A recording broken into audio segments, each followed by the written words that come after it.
Veuillez, s'il vous plaît, dire le numéro de votre équipe. Hein. Numéro 1, entrepreneuriat 11, je pense, numéro 1. Ouais. Donc, avant le début de la présentation, je vais vous lire les consignes. Vous avez 15 minutes pour la présentation. Je vous montrerai le temps restant aux 7, 4 et 2 minutes, ainsi qu'aux 30 secondes restantes. Je ferai le décompte des 10 dernières secondes avec mes doigts et j'afficherai un carton indiquant la fin de votre présentation. Une période de questions d'une durée de 5 minutes chronométrée suivra. Après les 5 minutes, j'annoncerai la fin de celle-ci. Si vous êtes en train de répondre à une question, veuillez brièvement conclure. Vous ne devez en aucun temps dévoiler la provenance de votre cégep sous peine de disqualification immédiate. Veuillez s'il vous plaît rester dans la zone de captation vidéo, qui est dans le fond à l'intérieur du tableau blanc. À tous les observateurs, le silence vous sera demandé tout au long de la présentation et de la période de questions. Si vous désirez applaudir, vous devrez attendre la fin de la période de questions. Vous ne devez en aucun temps dévoiler la provenance de votre équipe qui présente. Aucune entrée ni sortie de la salle n'est permise durant la présentation ou la période de questions. Veuillez éteindre la sonnerie de vos téléphones. J'inviterai maintenant les juges à se présenter et vous pourrez par la suite débuter votre présentation. Bonjour, je m'appelle Mathieu Boissonneau, je suis consultant pour qualité étudiant. Je m'appelle Eric Lavigne, je suis consultant pour qualité étudiant. Bonjour, je m'appelle David Brouillette, je suis enseignant et je suis consultant informatique. André Aguette, directeur des comptes de la Bonne. Je vais y aller. Merci. Bon, ben, premièrement, j'espère que vous allez bien. J'espère que vous passez une très belle journée. Je me présente, moi c'est Alexandre, et j'accompagne Arnaud et Rémi pour vous faire la présentation sur l'entreprise qualité étudiant.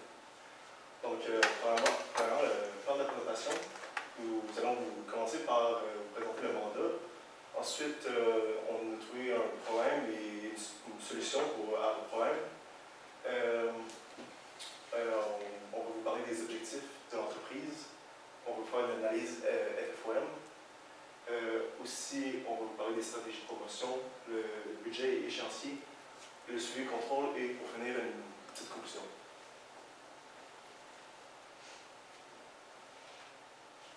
Donc, pour le mandat, dans le fond, le but, c'était d'étendre et d'amplifier aussi la réputation de l'entreprise en dehors de la zone que vous rejoignez déjà, qui était Montréal et les entourages. Pour le problème, on avait 10 à 15% des franchisés qui se désengageaient après leur inscription, donc ils faisaient juste partir. Donc nous, on a trouvé une petite solution. Ça serait en fait de faire une initiation au programme pour bien les accueillir, pour créer des liens directs la première journée qu'ils sont parmi vous. Puis c'est ça serait vraiment la solution, on pense. Comme aux universités, ils font ça, ça serait le même principe. Aussi, pour continuer, les objectifs de l'entreprise. Premièrement, on va augmenter la notoriété de la marque. De mettre de l'avant l'avantage de devenir franchisé, de qualité étudiante. Puis ensuite, d'engager des étudiants qui ont un bon profil d'entrepreneur. Donc, notre analyse FFOM, on va commencer par les forces. Bon, vous avez plusieurs forces, je pense que vous en connaissez vraiment. Vous avez un bon rapport qualité-prix. Vous êtes déjà bien installé à Montréal, Sherbrooke et Québec. Vous couvrez les frais de formation. De travail très motivé. Et vous êtes enthousiaste et énergétique. Et aussi, vous proposez des bourses, galas et concours. Ouais. Pour les faiblesses, on en a trouvé un peu moins parce que c'est une très bonne entreprise. Les employés n'ont pas beaucoup d'expérience parce que c'est des étudiants, simplement. Puis il y a un haut taux de désengagement, comme on l'a dit juste avant. Pour ce qui était des opportunités, expérience très valeureuse pour le futur. Dans le fond, il y a aussi des bons contacts dans le futur qu'on peut développer au courant de l'année ou presque de travail en tant que franchisé. Puis, on peut se faire des contacts avec les universités et les cégeps plus tard pour peut-être poursuivre ses études si on est au cégep par l'université ou conclure ses études. Puis pour les menaces, il y a vraiment beaucoup de concurrence, que ce soit des entreprises de peinture normale ou des entreprises de peinture qui font avec des étudiants aussi. Puis la nouvelle génération est de plus en plus paresseuse ou difficile à satisfaire, comme on dit. Donc, c'est plus dur à aller chercher de la main-d'œuvre dans ce cas-là. Donc, pour revenir à la notoriété, dans le fond, pour augmenter la visibilité de l'entreprise, on est persuadé que Instagram, c'est une bonne solution pour ça. Pourquoi Instagram? En fait, Instagram, les franchisés, c'est majoritairement des jeunes étudiants. Donc, Instagram, ça va permettre d'aller chercher une grande visibilité auprès de ces jeunes étudiants-là. Et aussi, dans le fond, pour la publicité Instagram, ce qu'on avait pensé à faire, c'était de faire une vidéo avec un homme d'affaires. Et comme exemple, on a pris Luc Poirier. Vous connaissez sûrement Luc Poirier. Pourquoi Luc Poirier? En fait, cette personne-là, c'est un grand homme d'affaires. Et ça va permettre d'amener beaucoup de crédibilité, même si vous en avez déjà, pour votre entreprise. Aussi pourquoi Luc Poirier? En fait, c'est un modèle pour plusieurs jeunes entrepreneurs. Ce qui va permettre de les influencer, de les attirer.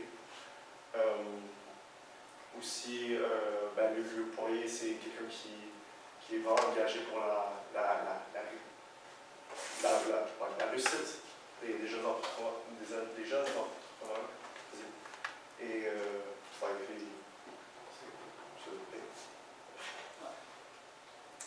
pour mettre de l'avant si l'entreprise est bonne ou pas, en fait, on trouve que c'est une bonne métaphore, en fait, kit de démarrage, donc ça fait vraiment des bonnes bases pour démarrer en entreprise, donc c'était entre des bonnes mains pour commencer. On a vu que les formations étaient gratuites, donc tu apprends gratuitement, c'est parfait. Comme on avait dit avant, l'expérience pour le futur, c'est très important. Le futur, je veux dire, c'est toute la vie, donc c'est très important. Le cercle de contact, encore, avoir des contacts, c'est toujours important dans la vie. Donc, si tu peux en faire des contacts durant ton aventure, c'est parfait, ça l'aide. Puis, on avait pensé à faire des nouveaux avantages sociaux pour séduire les étudiants. Donc, nous, on avait pensé à un avantage social, ça serait de payer les assurances automobiles des étudiants qui viennent devenir franchisés, en fait, simplement. Donc, je pense que ça les séduirait parce que avoir de l'argent en tant qu'étudiant, des fois, c'est quand même difficile. Donc, c'est sûr que moi, je pense que ça serait vraiment très important. Puis une très bonne qualité pour aller travailler. C'est un plus. Ensuite, ce qui était pour ce qui était d'engager les étudiants, on a pensé à faire des visites dans les cégeps, puis j'en faisais pas déjà, et dans les universités aussi.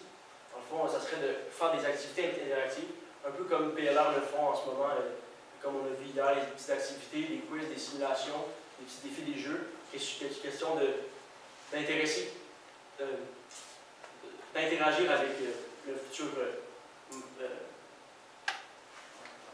entrepreneur. Puis il y aurait aussi l'option de faire des foires aux questions si jamais le futur franchisé a des questions. Aussi, ce serait pour piquer la curiosité, bien sûr. Donc, comme mon collègue l'a dit, Rémi, plus tôt, les jeunes de nos jours sont un peu plus durs à nous rejoindre. Donc, si on arrive à les piquer leur curiosité, peut-être qu'ils vont vouloir venir dans l'entreprise. Puis, à la fin, on pourrait faire un questionnaire au niveau de l'intérêt, savoir si, à la suite des visites, comment est-ce qu'ils ont trouvé leur expérience, s'ils aimeraient venir essayer l'année complète ou ce n'est pas beaucoup malheureusement. Pour ce qui était du budget, pour ce qui était des avantages, on avait calculé environ 25 000 parce que les assurances, c'est pas pareil pour chaque véhicule, mais on a fait une moyenne environ, puis pour les 40 franchisés que vous voulez avoir, ça vous donnait environ 25 000 Pour ce qui était des activités, 10 000 puisqu'il faut d'un payer les employés que vous allez avoir. Il y a le transport, il y a tout le matériel que vous allez avoir besoin pour mettre en place les activités. Il y a aussi. Puis pour ce qui est de la publicité, 700 puisque, comme mon collègue a dit, Luc Poirier, vu qu'il est déjà installé dans le système, dans le domaine des affaires, puis il aime ça s'impliquer avec les plus jeunes, ben, on s'est dit pourquoi pas le faire gratuitement, donc juste pour l'implication. Puis le 700 serait seulement pour appliquer la publicité sur Instagram. Et pour ce qui est de pour ce qui était de l'échéancier, ça serait sur une année complète. On ferait des avantages à l'année, bien sûr. Les activités, on pourrait les faire la fin de semaine. Puis la publicité, on pourrait la changer à chaque saison. Donc pour le suivi contrôle, nous on a pensé de tout simplement faire un petit sondage pour voir à la fin de leur mandat s'ils ont aimé ça, si c'était vraiment à quoi ils s'attendaient, pour voir s'ils ont des commentaires négatifs ou positifs, bien sûr. Puis ben c'est ça, vraiment recevoir leurs commentaires puis les prendre en considération, pas juste faire ah, ok, ils n'ont pas aimé ça, ils ont aimé ça. Vraiment utiliser ces commentaires-là pour les années prochaines pour finalement peut-être rendre l'expérience meilleure. Et un petit récapitulatif, dans le fond, pour augmenter la crédibilité, la visibilité et fidéliser les futurs franchisés. On avait pensé à faire une publicité Instagram avec le foyer, faire des avantages sociaux et faire des visites dans les cégeps et dans l'université aussi. Ouais, exactement. Merci beaucoup. J'aurais une question concernant les assurances. Vous êtes arrivé à 20 000 de dépenses concernant ça. Je voulais savoir comment vous gérez ça. Si, par exemple, il y a quelqu'un qui a un char qui coûte 500 d'assurance, ça c'est quelqu'un d'autre qui a un char plus récent, c'est comme 1 500 d'assurance. Puis on donnerait 1 500 à un, 500 à l'autre pour que les deux fassent le même travail. C'est comme pas très juste. Comment vous gérez ça? Ben, on mettrait un montant moyen à peu près, puis peut-être que ça ne paierait pas toute l'assurance, mais ça paierait une partie. Donc, il y a des personnes qui ça paierait toute parce que ça coûte moins cher, puis eux, ça coûte plus cher, ben, ça serait une partie. Ok, tu fais une moyenne. Ouais, c'est ça, à peu près. Ok, ouais, Petite question pour le suivi contrôle. Vous parlez de faire un sondage à la fin du mandat. Je suis tout à fait d'accord de faire une entrevue de sortie, c'est important avec quoi. Pourquoi pensez-vous que c'est suffisant de faire un suivi pour quelqu'un qui joue à une expérience comme ça d'un? Pourquoi c'est important d'en faire juste un ou d'en faire un? Ouais. Parce que ça, c'est important d'en faire juste un ou comme. Ben, vous dites que vous faites un suivi en fin de mandat. Pourquoi vous décidez que c'est important de le faire en fin de mandat? Pourquoi pas au début? Pourquoi ce choix-là? Dans le fond, ben, ça serait, vu que, on a vu qu'au début, il y a un taux de désistement, donc ils ne commencent même pas le mandat au complet. Donc pour ceux, selon nous, la meilleure opinion des franchisés, ça serait celle de ceux qui l'ont fait au complet. Donc en allant chercher le questionnaire à la fin, ben, on a le meilleur feedback. Mais admettons que je veux savoir qu'est-ce qui n'est pas bon. Est-ce que je demande aux 90% qui sont restés ou je demande aux 10% qui sont partis après 3, 4, 5 mois? Ouais. Ben, ça serait une bonne idée de faire un sondage pour voir eux qui ont quitté en fait. Voir pourquoi ils ont quitté. Bon, dans ce cas-là, on pourrait juste le faire dès qu'ils quittent au lieu à la fin du mandat. Ouais. Dès qu'eux, ils décident de s'en aller, même s'ils finissent pas le mandat, mais là, on fait le sondage. Au niveau de la notoriété, vous avez parlé de faire une publicité Instagram avec un homme d'affaires X Poirier, par exemple. Plus concrètement, ce serait quoi le contenu qui présenterait? Présenterais-tu l'entreprise? Présenterais-tu son histoire à lui? Ce serait quoi le modèle que vous choisissez? J'avais la même question, je rajouterais avez-vous un plan B? Vous parlez de mettons, pour ça fonctionne. OK. Pour répondre à la première question, je pense qu'on avait plus pensé à prendre Luc Poirier pour parler directement de l'entreprise et pas comme parler de sa vie, comme qui fait ça, qui fait des livres. Il va parler plus de l'entreprise et dans le fond, quand on dit qu'il s'engage beaucoup, c'est parce que lui, il fait souvent des conférences dans des cégeps, peut-être dans des universités, je sais pas. Et ouais, c'est ça, je pense. Par exemple, ça serait comme quelque chose qui est sponsored, quand tu fais de l'actualité. Ça serait vraiment une vidéo informative en fait. Aussi, je pense que ça serait gagnant-gagnant pour Luc Poirier, l'homme d'affaires et l'entreprise.